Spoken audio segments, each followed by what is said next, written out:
Poland in 2025 is a nation shaped by survival, memory, and adaptation.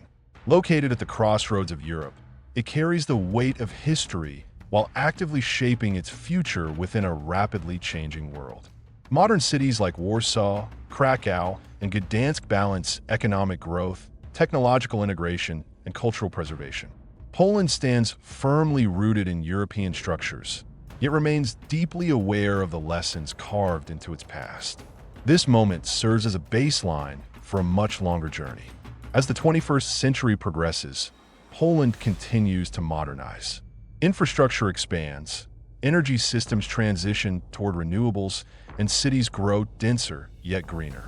Climate change reshapes agriculture and water management, pushing innovation in food production and land use. Population trends stabilize as technology and policy adapt to demographic shifts. By the year 2100, Poland remains recognizable, but more resilient and interconnected than ever before. Moving into the year 2300, national borders matter less than regional systems.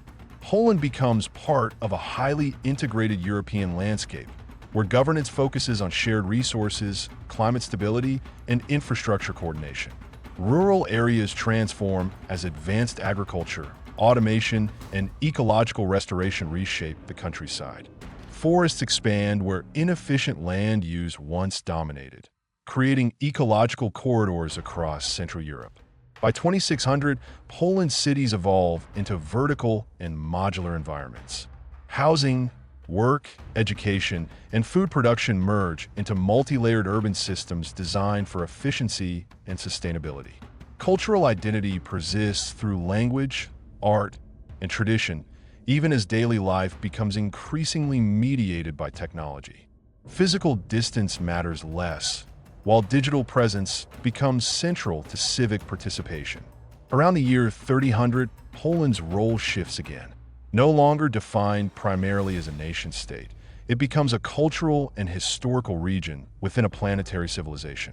Medieval towns, castles, and sacred sites are preserved as living archives rather than tourist attractions. They function as centers of learning, memory, and identity, connecting future generations to deep historical roots. By 3600, human presence across Poland is lighter but more intentional. Large areas are dedicated to ecological balance, energy production, and climate regulation. Cities contract into highly efficient hubs, leaving space for re-wielded landscapes. Technology operates quietly in the background, maintaining systems while minimizing visible impact.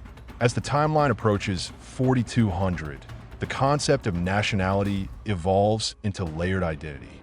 Poland exists as a cultural memory, linguistic tradition, and geographic reference, rather than a political boundary. Education emphasizes long-term continuity, ensuring that history is not lost despite profound societal transformation. Approaching the year 4800, much of Poland's land returns to nature. Former urban centers become archaeological layers beneath forests and plains. Only select regions remain inhabited, primarily for research, heritage preservation, and ecological management. Human influence is subtle, guided by long-term planetary planning rather than expansion. By the year 5200, what remains of Poland is carefully curated knowledge. Archives, both physical and digital, preserve language, literature, and historical records across millennia. These repositories ensure continuity even as humanity spreads beyond Earth. Finally, in the far future, Poland exists as both place and idea. Its evolution reflects resilience rather than dominance, continuity rather than conquest. Across thousands of years, Poland transforms from a modern nation into a preserved thread within human civilization, proving that survival is not only about power, but about memory, adaptation, and the ability to endure time itself.